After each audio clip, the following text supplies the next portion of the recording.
Hi guys welcome to my channel. అందరు ఎలా ఉన్నారు? బాగున్నారా? నేను కూడా చాలా బాగున్నానండి. సో ఈరోజు మీకోసం నేను ఎగ్ దమ్ బిర్యానీ ఎలా చేయాలో చూపించబోతున్నాను. చాలా హెల్తీ కదండి. నార్మల్గా బాయిల్ లాగా అవి చేసి పెడితే పిల్లలు తినరు. ఈ విధంగా ఎగ్ దమ్ బిర్యానీలో ఎగ్ చేశారంటే గన బిర్యానీ ఫ్లేవర్ వచ్చి చాలా ఇష్టంగా తింటారు. ఇంకెందుకు ఆలస్యం, ఇది ఎలా చేయాలో చూద్దామా? అందుకోసం ఫస్ట్ ఒక దవర తీసుకొని అందులో 5 గ్లాసెస్ వాటర్ తీసుకొని స్టవ్ ఆన్ చేసి స్టవ్ మీద పెట్టాలి. ఇప్పుడు అందులో 2 యాలకులు, అలాగే 3 లవంగాలు వేసి, ఆ తర్వాత చెక్కని చిన్న ముక్కలుగా చేసి, అలాగే ఒక బిర్యానీ ఆకు కూడా వేసి, అందులో కొంచెం షాజీరా, అలాగే కొంచెం సోంపు కూడా వేసి, నెక్స్ట్ అందులోనే అల్లం వెల్లుల్లి పేస్ట్, ఫ్రెష్‌లా గ్రైండ్ చేసుకున్న అల్లం వెల్లుల్లి పేస్ట్ ఒక స్పూన్ వేసి, అలాగే ఆయిల్ ఒక స్పూన్ వేసుకోవాలి. ఈ ఆయిల్ వేయడం వల్ల ఆ రైస్ అనేది అతుక్కోకుండా పొడి పొడిగా వస్తుందనమాట.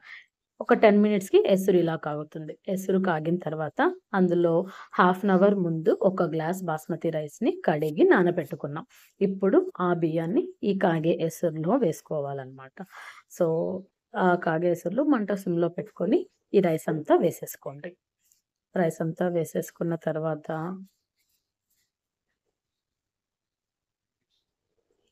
అలాగే ఒక 5 మినిట్స్ ఉడకనివ్వండి. ఇప్పుడు మంటని కొంచెం మీడియం ఫ్లేమ్‌లో అడ్జస్ట్ చేయండి. చూస్తున్నారు కదా! బాయిల్ అవుతుంది. ఒక 15 మినిట్స్‌కంతా ఈ విధంగా బాగా ఉడుకుతూ ఉంటుందన్నమాట. జస్ట్ మరీ ఎక్కువ ఓవర్ కుక్ అవ్వకూడదు.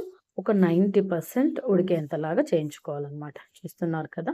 90% అంటే ఆల్మోస్ట్ ఉడికిపోతుంది. మనం అలా చేత్తో పట్టుకున్నామంటే ఇంకా కొంచెం గట్టిగా ఉంటుందన్నమాట. ఆ స్టేజ్‌లో ఇప్పుడు స్టవ్ ఆఫ్ చేసేసి, ఇలా చిల్లుల గిన్నె ఉంటుంది కదా! అందులో దాన్ని డ్రైన్ చేసేసి, పైన చల్లనీళ్ళు ఒక గ్లాస్ పోయాలి. ఇలా పోసామంటే అన్నం ఇంకా కుక్ అవ్వకుండా అక్కడితో ఆగిపోతదన్నమాట. పొడి పొడిగా ఉంటుంది. ఇప్పుడు దానిపైన మూత పెట్టేసి పక్కన పెట్టేద్దాం. నెక్స్ట్ ఎర్రగడ్డ ఒకటి, ఒక టమోటా చిన్న చిన్న ముక్కలుగా కట్ చేసి, అలాగే 2 పచ్చిమిర్చి కూడా కట్ చేసుకొని, దాంతో పాటు కరివేపాకు, కొత్తిమీర కూడా తీసి ఒక ప్లేట్‌లో రెడీగా పెట్టుకోవాలి.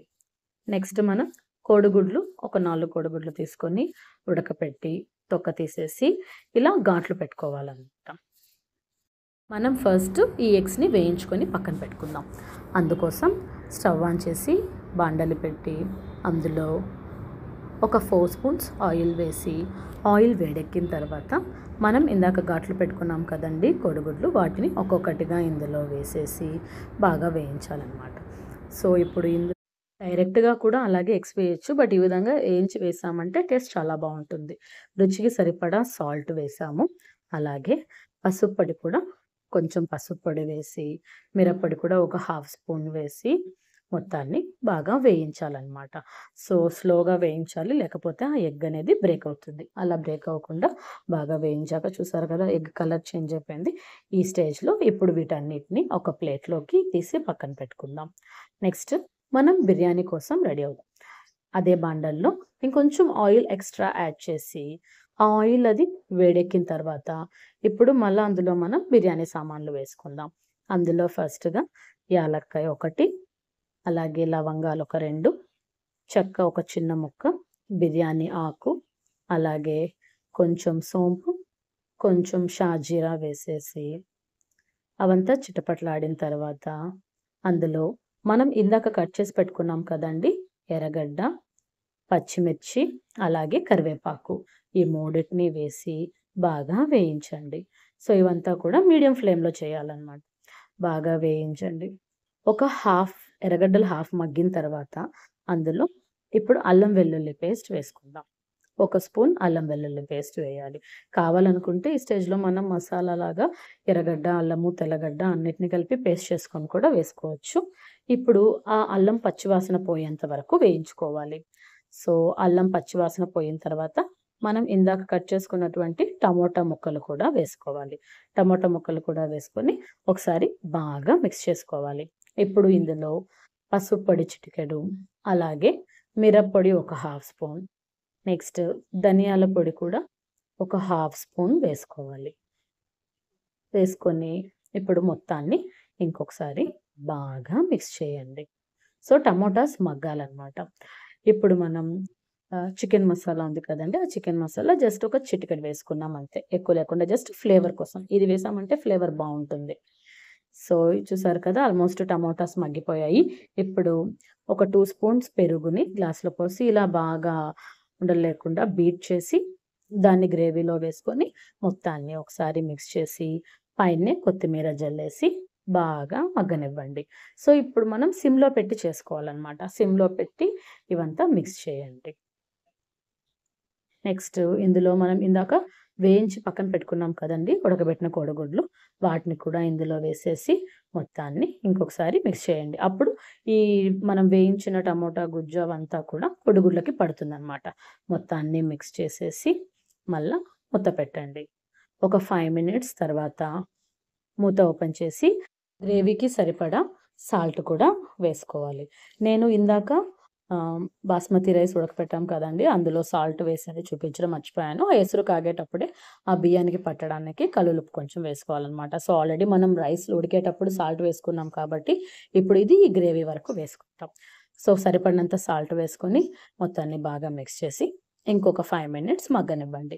సో, ఒక 5 మినిట్స్ ఇలా బాగా మగ్గేసిన తర్వాత మనం ఇందాక బాస్మతి రైస్ పక్కన పెట్టుకున్నాం కదండీ! ఈ చిల్లుల గిన్నెలో. ఆ బాస్మతి రైస్ మొత్తాన్ని ఈ గ్రేవీ మీద బాగా నీట్‌గా మొత్తం స్ప్రెడ్ అయ్యేలాగా వేయాలనమాట.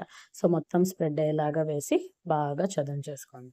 ఆ తర్వాత ఇప్పుడు పైనే కొత్తిమీరని జల్లాలి. కొత్తిమీర చిన్న చిన్న ముక్కలుగా కట్ చేసి, ఆ కొత్తిమీర తరుగునంతా పైన జల్లాలనమాట.